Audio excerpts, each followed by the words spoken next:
بسم اللہ الرحمن الرحیم نحمدہ ونصلی علی رسولہ الکریم اما بعد۔ میرے محترم بھائیوں، بزرگوں، دوستوں، اللہ کے فضل و کرم سے آج ہمارے 5 پارے مکمل ہوئے۔ چوتھے پارے کا آخری کا پاؤ اور 5واں پارہ مکمل۔ جہاں سے ہم نے آج پڑھنا شروع کیا چوتھے پارے میں سورہ نساء۔ نساء عربی زبان میں عورتوں کی جمع ہے۔ اس صورت میں اللہ تبارک و تعالی نے اکثر احکام عورتوں سے متعلق اور نکاح سے متعلق بیان فرمائے ہیں۔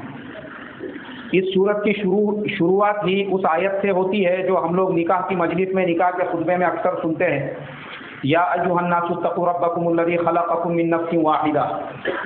اللہ تبارک و تعالی نے اس آیت سے ہی اس کی شروعات کی ہے جو اکثر نکاح کے خطبے میں پڑھی جاتی ہے اور ہم لوگ سنتے ہیں۔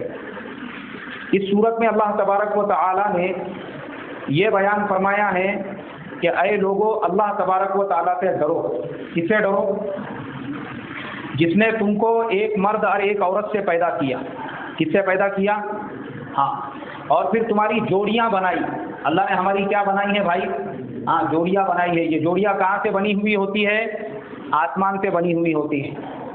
تو نکاح کے اندر یہ خطبے میں آیت پڑھی جاتی ہے، اسی لیے تاکہ جس کا نکاح ہو رہا ہے اس کو اللہ سے ڈرایا جائے کہ دیکھ، اب تیرا جو نکاح ہو رہا ہے اس کے بعد کی جو زندگی تجھے گزارنا ہے وہ اللہ سے ڈر کر گزارنا ہے۔ کیسے گزارنا ہے؟ اللہ سے ڈر کر گزارنا ہے، اور ایک دوسرے کے حقوق دونوں نے برابر سے ادا کرنا ہے۔ اس کے آگے کی جو آیت ہے اس میں اللہ تبارک و تعالیٰ فرماتے ہیں، اگر تم میں سے کوئی آدمی دوسرا نکاح کرنا چاہتا ہے، تیسرا نکاح کرنا چاہتا ہے یا چوتھا نکاح کرنا چاہتا ہے، اللہ تبارک و تعالیٰ نے اس کے لیے اس نکاح کو حلال کر دیا ہے۔ کیسے کر دیا ہے بھائی؟ ہمارے شریعت کے اندر کوئی آدمی اگر دوسرا نکاح، تیسرا نکاح یا چوتھا نکاح کرنا چاہتا ہے اس کے لیے حلال ہے۔ یہ قرآن پاک کی آیت ہے، کسی بزرگ کا مشورہ نہیں ہے۔ کس کی آیت ہے؟ قرآن میں اللہ نے بیان کیا۔ ہم ہندوستان میں رہنے والے لوگ ہیں، ہم لوگوں کو دوسرا نکاح، تیسرا نکاح بولے تو ایک نئی چیز محسوس ہوتا ہے۔ اس کا ریزن سب سے بڑا یہ ہے کہ ہماری پرورش، ہمارا رہنا، ہماری ساری زندگی غیروں کے صحبت میں گزری، غیروں کے ساتھ اٹھنا بیٹھنا ہوا، غیروں کے ساتھ ہم پلے بڑھے۔ ہمارے آدھے سے زیادہ نظریات غیروں کے جیسے ہیں۔ ہمارے ملک میں دوسرے نکاح کا تصور ہم اس کو بہت زیادہ غلط سمجھتے ہیں، حالانکہ اس کے مقابلے میں اگر کوئی زنا کاری کرے تو اس کو اتنا برا نہیں سمجھا جاتا جتنا کہ دوسرا نکاح کرنے والے کو سمجھا جاتا ہے۔ حالانکہ شریعت یہ کہتی ہے کہ اگر کوئی آدمی، اب اس کی شادی ہو چکی ہے، اس کی بیوی حاملہ ہے اور اس کی بیوی اپنے مائکے میں گئی ہوئی ہے، یہ اکیلا آدمی ہے، اب اس کو بیوی کی ضرورت محسوس ہوئی، اب یہ اپنی ضرورت کو کہاں جا کر پورا کرے گا؟ اس لیے کہ بیوی کے ساتھ صحبت کرنا، بیوی کے ساتھ جمع کرنا، وہ بھی ایسا ہی ہے جیسے انسان کو کھانے پینے کی ضرورت ہوتی ہے، اس سے زیادہ سخت ضرورت بیوی کے ساتھ صحبت کرنے کی بعض موقعوں پر ہوتی ہے۔ اور شریعت کے اندر نکاح کے 3 درجات بیان کیے ہیں۔ پہلی صورت تو یہ ہے جس میں نکاح کرنا وہ انسان کے لیے سنت ہے، دوسری صورت وہ ہے جس میں نکاح کرنا فرض ہے، اور تیسری صورت وہ ہے جس میں نکاح کرنا حرام ہے۔ پہلی جو مطلوب صورت ہے وہ یہ ہے کہ جب آدمی کی نکاح کی عمر ہو جائے اور وہ اللہ کے نبی صلی اللہ علیہ وسلم کی سنت زندہ کرنے کی نیت سے نکاح کر لے تو اس نے اللہ کے نبی کی ایک سنت کو زندہ کیا۔ دوسری صورت جس میں نکاح فرض ہو جاتا ہے، یہ وہ صورت ہے جس میں انسان بالغ ہو جائے اور بالغ ہونے کے بعد اس کو بیوی کی شدت سے ضرورت محسوس ہو، اور اسے یہ محسوس ہو کہ اگر میرا نکاح نہیں ہوا تو میرے قدم غلط راستوں پر چلیں گے، یا غلط راستے پہ میں چلنے لگوں گا، یا غلط قدم اٹھاؤں گا، یا اللہ رسول کا حکم میرے سے ٹوٹنے کا ڈر ہے۔ ایسی صورت میں اس آدمی کے اوپر فرض ہے کہ وہ پہلی فرصت میں نکاح کرے۔ پہلی فرصت میں کیا کرے گا بھائی؟ اگر وہ نکاح نہیں کرے گا تو گنہگار ہوگا۔ کیا ہوگا؟ وہ نکاح نہیں کرے گا تو گنہگار ہوگا۔ اور تیسری جو صورت ہے جس میں نکاح حرام ہے وہ اپنے محرم کے ساتھ نکاح کرنا ہے۔ کس کے ساتھ میں نکاح کرنا ہے؟ محرم کے ساتھ، جس کے ساتھ میں اللہ نے نکاح کرنے کو حرام قرار دیا ہے اس کے ساتھ میں نکاح کرنا ہے۔ یہ حرام والی صورت ہو گئی۔ تو کچھ صورتیں ایسی ہے جس میں نکاح کرنا فرض ہو جاتا ہے، اور زندگیوں کو اٹھا کر دیکھو، دنیا میں کوئی نبی ایسے نہیں گزرے جنہوں نے بغیر نکاح کے زندگی گزاری ہوں گی، یہاں تک کہ میرے اور تمہارے آقا جناب حضرت محمد الرسول اللہ صلی اللہ علیہ وسلم کی ایک روایت کے مطابق 9 ازواج مطہرات تھی اور دوسری روایت کے مطابق 11 ازواج مطہرات تھی۔ اور اس کے علاوہ باندی بھی تھی آپ کی جن کا نام ماریا قبطیہ تھا اور جن کے وطن سے آپ کے بیٹے حضرت ابراہیم رضی اللہ تعالیٰ عنہ پیدا ہوئے تھے۔ اس زمانے میں باندیاں بھی ہوتی تھی بیویوں کے علاوہ۔ جب بیوی حائضہ ہو، جب بیوی حاملہ ہو، جب بیوی اپنے مائکے میں جائے تو لوگ دوسری بیوی سے اپنی ضرورت کو پورا کیا کرتے تھے یا اپنی باندی سے اپنی ضرورت کو پورا کرتے تھے۔ کیوں؟ اس لیے کہ وہ ایک ضرورت والی چیز ہے جس کو انسان کنٹرول نہیں کر سکتا۔ حضرت جنید بغدادی رحمۃ اللہ علیہ، کتنے لوگوں نے ان کا نام سنے؟ سارے لوگوں نے سنے اس سے پہلے نام۔ حضرت جنید بغدادی رحمۃ اللہ علیہ اپنے زمانے کے ولی کامل تھے، اتنے بڑے ولی کامل تھے، اس کے باوجود ان کا ایک مقولہ ہے، میں نے حضرت تھانوی رحمۃ اللہ علیہ کی کتاب میں پڑھا تھا۔ جنید بغدادی رحمۃ اللہ علیہ فرماتے تھے اگر اللہ تبارک و تعالی مجھے دنیا میں ایک دن کے لیے بھیجے، کتنے دن کے لیے بھیجے؟ صرف ایک دن کے لیے، کہ جنید تجھے ایک دن کی زندگی دی جاتی ہے تو وہ ایک دن کی زندگی بھی میں بغیر بیوی کے نہیں گزاروں گا، وہ ایک دن رہوں گا تو بھی نکاح کروں گا۔ یہ زندگیاں تھی بزرگان دین کی، یہ زندگیاں تھی صحابہ کی، اور یہ زندگیاں تھی انبیاء کی۔ ہمارے زمانے میں زنا اس لیے عام ہو چکا ہے، اس لیے کہ ہمارے نوجوان جو پڑھنے والے ہوتے ہیں ان کے ایکسپیکٹیشن مکمل نہیں ہوتے، ان کی ڈگریاں کمپلیٹ نہیں ہوتی جب تک پورا سر فٹ بال کا میدان نہیں بن جاتا، جب تک پورا چاند نظر آنا نہیں شروع ہوتا تب تک ہمارے نوجوان نکاح کے لیے تیار نہیں ہوتے۔ اس کے لیے برائیاں آج کے زمانے میں عام ہو چکی ہیں۔ ہم اپنے لڑکیوں کے نکاح اس وقت تک نہیں کرتے جب تک کہ ہماری بیٹیوں کی عمر شادی سے اوپر نہ ہو جاوے، یہاں تک کہ وہ خود کسی دلت، کسی کرسچن، کسی غیر کا ہاتھ پکڑ کے اس کے ساتھ میں بھاگ جائے اور نکاح کر لے، تب تک ماں باپ ٹس سے مت نہیں ہوتے۔ یہ ہمارے زمانے میں ماحول بن چکا ہے۔ یا بہت سارے ماں باپ وہ ایسے بھی ہے کہ جب بیٹی پڑھ لکھ کر ڈگری ہولڈر بن گئی، اب اس کے بعد میں بیٹی کی انکم آ رہی ہے، اس سے گھر کا خرچہ چل رہا ہے، تو ماں باپ جان بوجھ کر اس کے نکاح میں تاخیر کرتے ہیں۔ انہیں یہ ڈر ہوتا ہے کہ جس بیٹی کو پڑھا کر ہم نے گریجویٹ بنایا، ڈگری ہولڈر بنایا، جس کے ذریعے سے آج پیمنٹ آ رہی ہے، اگر ہم یہ دودھ دینے والے بھینس کو کسی اور کے دروازے پہ لے جا کر باندھ دیں گے تو پوری محنت ہم نے کی ہے اور پوری اس کو ڈگری ہولڈر اور پیمنٹ کے لائق ہم نے بنائے، اور اس کی پھکٹ میں کمائی کون کھائے گا؟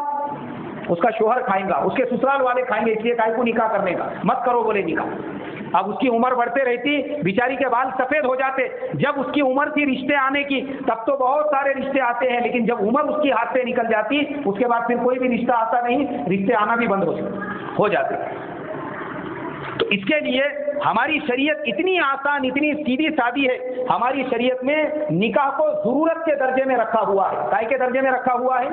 ہم لوگوں نے نکاح کو اپنے انا کا، اپنے ایٹیٹیوڈ کا، اپنے ایگو کا، اپنے نفس پرستی کا ایک ذریعہ بنا لیا ہوا ہے۔ اس لیے آج ہمارے زمانے میں نکاح ہمارے لیے مشکل ہو چکے ہیں۔ حضور صلی اللہ علیہ وسلم کے زمانے میں نکاح اس لیے آسان تھے کیونکہ ان لوگوں نے نکاح کو کوئی بہت بڑا مان مریادہ کا ذریعہ نہیں بنایا تھا، چلتے پھرتے نکاح ہو جاتے تھے۔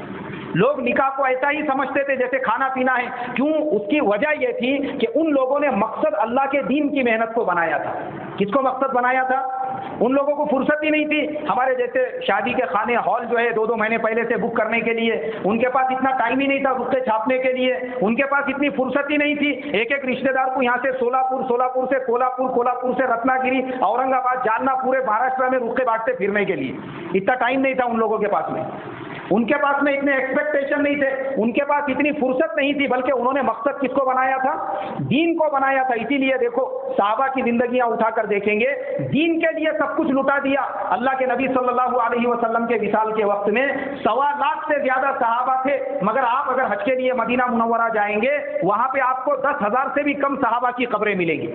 باقی سارے صحابہ کہاں چلے گئے؟ آپ کو صحابہ کی قبریں ملیں گی ہندوستان کے اندر، آپ کو کیرلا میں صحابہ کی قبریں ملیں گی، گجرات میں ملیں گی، ملیشیا میں ملیں گی، انڈونیشیا میں ملیں گی، چائنا میں ملیں گی، آپ کو افریقہ میں صحابہ کی قبریں ملیں گی، آپ کو یہاں تک کہ اسپین میں صحابہ کی قبریں ملیں گی، فرانس میں صحابہ کی قبریں ملیں گی، اور الجزائر کے اندر صحابہ کی قبریں ملیں گی۔ آپ کو دنیا کے ہر بر اعظم میں صحابہ کی قبریں ملیں گی۔ صحابہ نے مقصد بنایا تھا دین کو، اس لیے نکاح اور دنیا اور دکانداری یہ تمام چیزوں کی ان کے نزدیک کوئی اہمیت نہیں تھی۔ وہ نکاح کرتے تھے اپنی ضرورت پوری کرے، بولے جو کام ہے وہ دین کی محنت کا کام ہے، اس کو مقصد بنا کے آگے چلو۔ اس کے لیے صحابہ کے زمانے میں نکاح اتنے آسان تھے کہ ایک صحابی، انہوں نے کسی دوسرے صحابی کے ذریعے سے اپنا رشتہ بھیجا۔ اب جس کے گھر پر رشتہ لے کر گئے وہاں پہ رشتے کی بات کرنے لگے تو لڑکی کے والد صاحب نے ان سے یہ کہا بولے بھائی تم جس کا رشتہ لے کر آئے ہو اس کو ہم کو اپنی لڑکی نہیں دینا ہے، وہ ہم کو پسند نہیں ہے، تم ہم کو پسند ہے، بولو اگر تم ہمارے لڑکی سے نکاح کرتے ہیں تو ہم تمہارے ساتھ ہمارے لڑکی کا نکاح کرا دیتے ہیں۔ اب وہ دولہے میاں جنہوں نے رشتہ دے کے بھیجے تھے وہ باہر بیٹھے ہوئے تھے انتظار میں کہ یہ میرا جواب لے کر آئیں گے بول کے، وہاں پہ 2 گواہ موجود تھے، انہوں نے وہیں نکاح پڑھائے اور نکاح پڑھانے کے بعد میں جو ہے ان کو روانہ کر دیا۔ اب وہ باہر کے امیدوار بیٹھے ہوئے تھے، یہ باہر نکلنے کے بعد میں پوچھا ارے بولے بھائی کیا ہوا؟ تو یہ کہنے لگے بھائی مجھے اللہ کے لیے معاف کر دینا، میں پیغام تو تمہارا لے کر گیا تھا مگر لڑکی والوں کو میں پسند آ گیا، انہوں نے میرے ساتھ میں اس لڑکی کا نکاح کر دیا۔ اب ہمارے زمانے کا کوئی رہتا تو کم سے کم گلہ تو پکڑتا تھا، بیٹے تیری نیت ایسی خراب ہے، پہلے سے معلوم نہیں تھا میرے کو، نہیں تو تجھے بھیجتا نہیں تھا بولے میں۔ بلکہ الٹا وہ صحابی معافی مانگنے لگے، کیا کرنے لگے؟ معافی مانگنے لگے، بولے بھائی اللہ کے لیے مجھے معاف کر دے، اللہ نے تیرے مقدر میں اس لڑکی کو لکھا تھا اور میں بلا وجہ رشتہ تیرے ذریعے سے اس کے پاس میں بھیج رہا تھا۔ یہ سیدھی سادھی صحابہ اکرام کی زندگیاں تھیں۔ تو اس آیت کے اندر اللہ نے یہی بیان کیا کہ نکاح کو اللہ تبارک و تعالیٰ نے ہر مسلمان کے لیے مسنون قرار دیا، اور اگر اس کی کوئی مجبوری والی صورت ہے تو وہ آدمی مجبوری کی صورت میں یا ایک بیوی سے وہ مطمئن نہیں ہے تو اس کو دوسرے تیسرے یہاں تک کہ شریعت نے کتنے نکاح کی اجازت دی ہے بھائی؟ 4 نکاح کی اجازت دی۔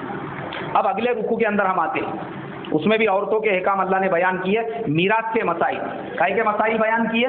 میراث کے مسائل، کہ میراث میں عموماً ہمارے ملک ہندوستان میں ایسا ہوتا ہے عورتوں کو پراپرٹی سے میراث سے محروم کر دیا جاتا ہے، ان کو بیچاریوں کو کوئی حصہ نہیں دیا جاتا، بلکہ لڑکے جو ہوتے ہیں ان کو یہ لگتا ہے کہ باپ کے پراپرٹی کے ہم حقدار ہیں، ہم حصے دار ہیں، ہماری بہنوں کا کوئی حصہ نہیں ہے، اس لیے ان کو محروم کیا جاتا ہے۔ ان کو یہ کہا جاتا ہے کہ ابا نے تمہاری شادی کر کے دے دیے تھے، تمہاری شادی میں اتنا خرچہ آیا تھا، اتنا جہیز دیے تھے، اتنا سونا دیے تھے، اس لیے تمہارا حق اب ادا ہو گیا، اب باپ کی جو کچھ پراپرٹی بچی ہوئی ہے اس میں کس کا حصہ ہے؟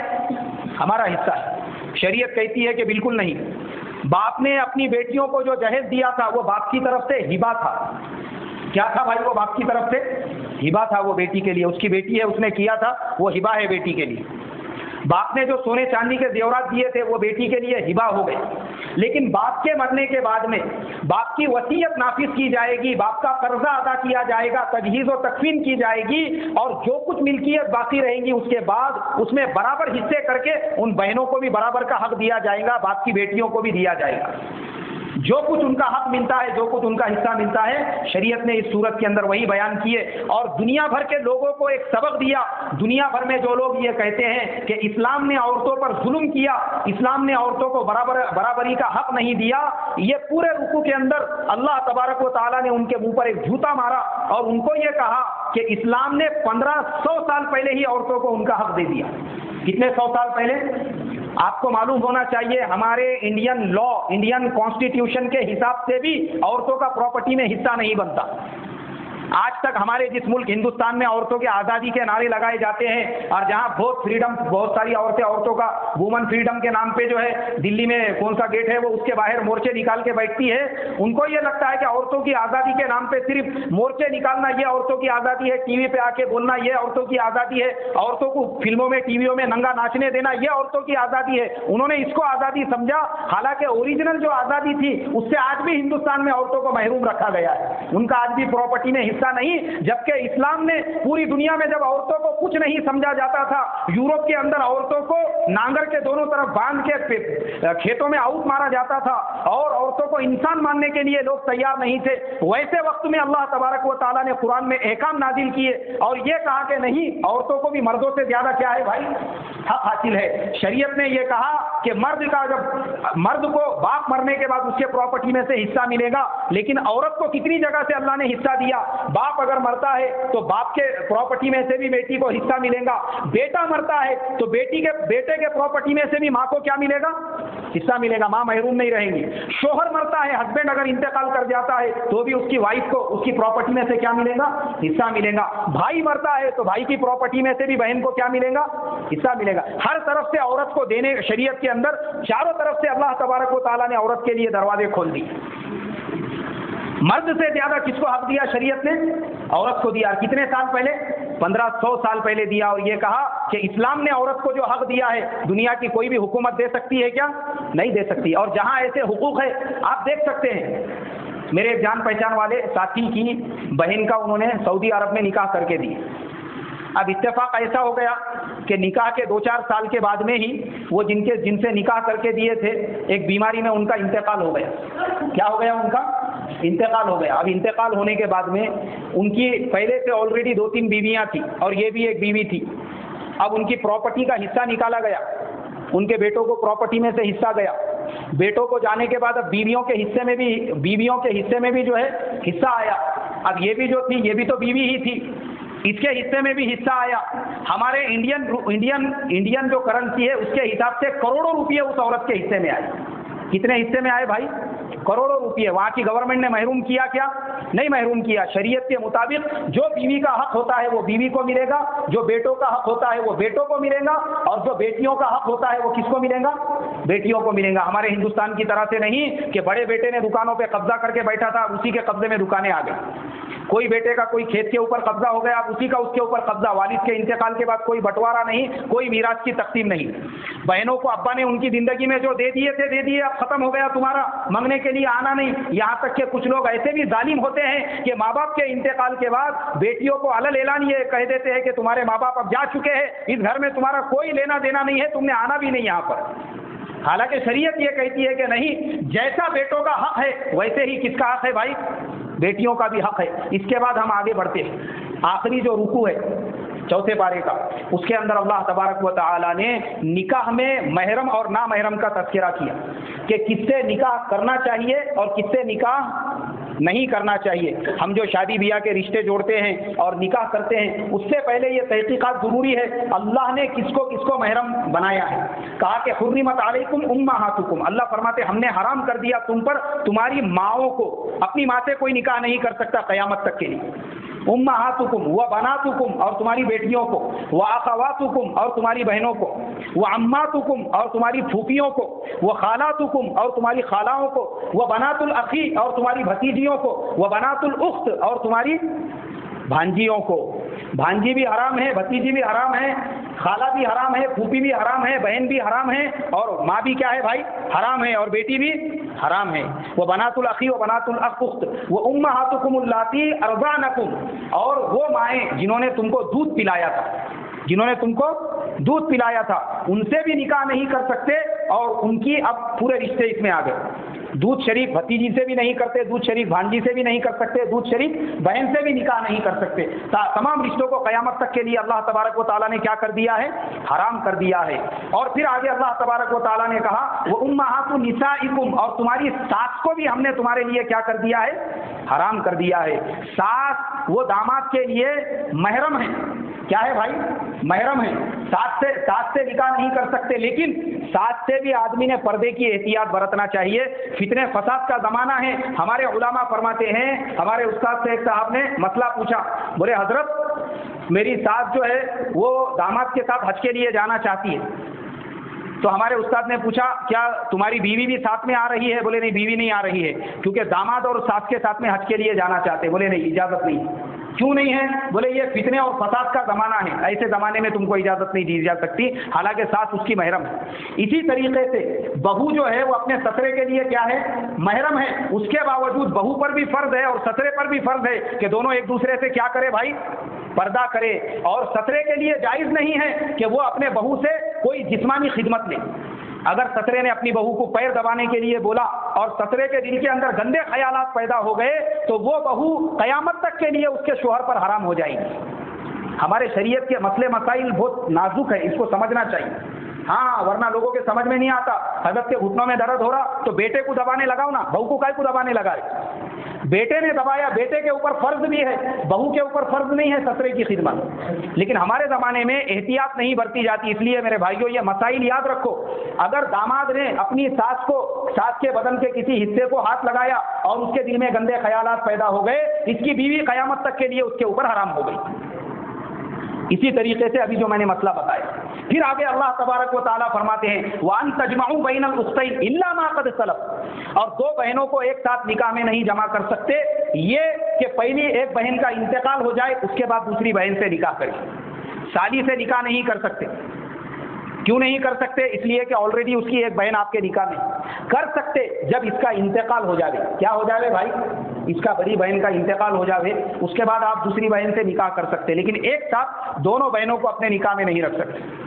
سالی بھی جو ہے اس سے بھی پردہ فرض ہے شریعت کے اندر، ورنہ ہمارے زمانے میں فتنے فساد کے زمانے میں لوگ سالیوں سے بھی ہنسی مذاق کرتے، اور بیوی جو ہے بیمار ہے یا حمل سے ہے یا گھر میں کچھ مسائل ہے تو بہت سارے گھروں میں سالیوں کو خدمت کے لیے بلایا جاتا ہے، اور اس کے بعد ایسے ایسے نئے نئے فتنے پیدا ہوتے ہیں جس کو میں مسجد میں بیان کرنا مناسب نہیں سمجھتا ہوں. اس کے لیے میرے بھائیوں یہ تمام حدود ہے ہمارے شریعت کی. ہمارا مذہب جو ہے ان کا